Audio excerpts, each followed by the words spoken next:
Muy buenas, vamos a terminar ya este examen de esta convocatoria de BAU resolviendo los dos ejercicios del bloque de oxidación-reducción. En este primero lo que tenemos es un ajuste redox, una reacción en la cual lo primero que vamos a hacer, como vemos, es escribir o deducir los números de oxidación de todos y cada uno de los elementos que intervienen en la misma. Por un lado tenemos los típicos, los que ya de por sí sabemos qué números de oxidación tienen, como son el hidrógeno, el oxígeno, el potasio, y los que no sepamos, pues los podemos, como ven, deducir sabiendo que la sumatoria total de sus números de oxidación, positivos y negativos, tiene que dar 0. Por tanto, ya escritos todos los números de oxidación de todos los elementos, pues tenemos que determinar cuáles son cuáles son aquellos que cambian al pasar del lado izquierdo al lado derecho. Nos damos cuenta que por un lado el yodo, que me aparece dos veces en dos reactivos diferentes, al mismo tiempo se oxida y se reduce. O sea, se oxida por un lado el yodo que está acompañando al potasio formando yoduro de potasio, porque digamos que pierde electrones y pasa de tener un número de oxidación -1 a 0. Por tanto, deducimos que el agente reductor en este caso es el yoduro de potasio. Y por otro lado, el yodo que está con el trióxido yodato de potasio, con número de oxidación +5, se reduce a número de oxidación 0 al pasar al lado derecho de la reacción, al pasar a los productos. Por tanto, tenemos un agente oxidante que sería el propio trióxido yodato de potasio. Bueno, pues nos encontramos ante, como vemos, un elemento que es el yodo que al mismo tiempo se oxida y se reduce. En cualquier caso, siempre hay que plantear lo que serían las semirreacciones de oxidación y reducción por separado. Para esto nos vamos a ayudar del planteamiento de la reacción iónica, es decir, vamos a disociar todos los compuestos de nuestra reacción inicial, al menos todos aquellos que se puedan disociar en iones, que serían en este caso todos, excepto el diyodo y el agua, quedándonos por tanto toda la reacción descompuesta que nos va a venir bien para poder plantear más fácilmente dichas semirreacciones, porque nos damos cuenta que el yodo que se oxidaba, que es el que acompañaba al potasio formando yoduro de potasio, sería ese anión yoduro que, digamos, pasaría a molécula de diyodo al lado derecho. Y en la reducción sería ese anión trióxido yodato el que pasaría a convertirse en una molécula de diyodo en el lado derecho. Lo primero que habría que hacer, como siempre, es ajustar todos los elementos que sean diferentes de oxígeno e hidrógeno. Esto se consigue simplemente añadiendo coeficientes estequiométricos 2 en el lado de los aniones, digamos para igualar el hecho de que hay dos yodos en el lado derecho. Y a continuación, ya ajustados estos elementos, pasamos a los oxígenos. Solamente tenemos oxígeno en este caso en la semirreacción de reducción, y concretamente hay un exceso de 6 oxígenos en el lado izquierdo.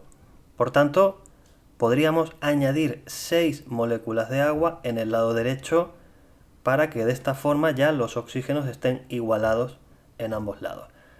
Pero claro, nos aparece por otro lado el elemento hidrógeno al añadir agua, de forma que deberíamos añadir además de las moléculas de agua el doble de protones en el lado izquierdo.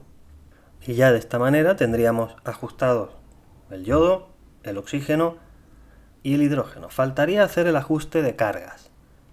Para esto, tanto en una reacción como en otra, deberíamos compensar el exceso de carga positiva añadiendo electrones en el lado contrario a donde se produzca dicho exceso.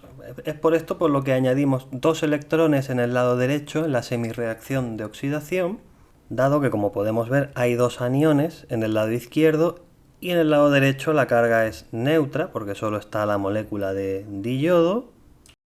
Mientras tanto, en la semirreacción de reducción podríamos añadir un total de 10 electrones en el lado izquierdo, dado que se produce un exceso de carga positiva en dicho lado. Dado el ajuste que hicimos antes con los protones, tenemos 12 protones, 12 cargas positivas, más los 2 aniones de trióxido yodato, nos da una carga global de más 10 en ese lado izquierdo. Es por eso por lo que compensamos con esos 10 electrones, dado que la carga del lado derecho es neutra.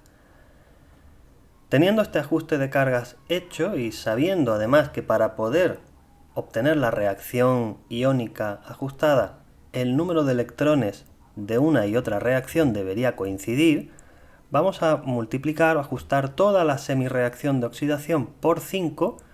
De esta forma tendríamos 10 electrones en cada una de las dos semirreacciones y al combinarlas, pues como vemos se simplificaría, eliminaríamos los 10 electrones de un lado con los del otro y colocaríamos todos esos iones juntos en una misma reacción que quedaría ya por tanto ajustada. Tendríamos ya el apartado B terminado, el ajuste de la reacción iónica.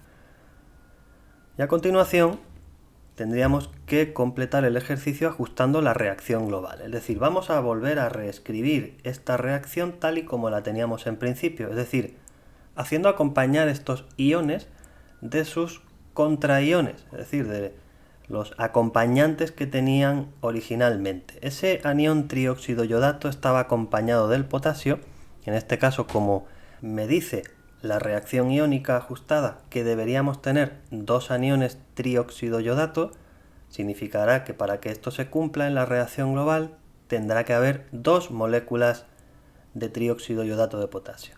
Al mismo tiempo tenemos 10 aniones yoduro que en la reacción original iban acompañados del catión de potasio formando yoduro de potasio. Y al mismo tiempo tenemos los 12 protones que corresponden a ese ácido sulfúrico que, claro, para que tengamos nosotros los 12 hidrógenos en total, nos bastaría con, indicar que tenemos 6 moléculas de ácido sulfúrico en dicho lado izquierdo.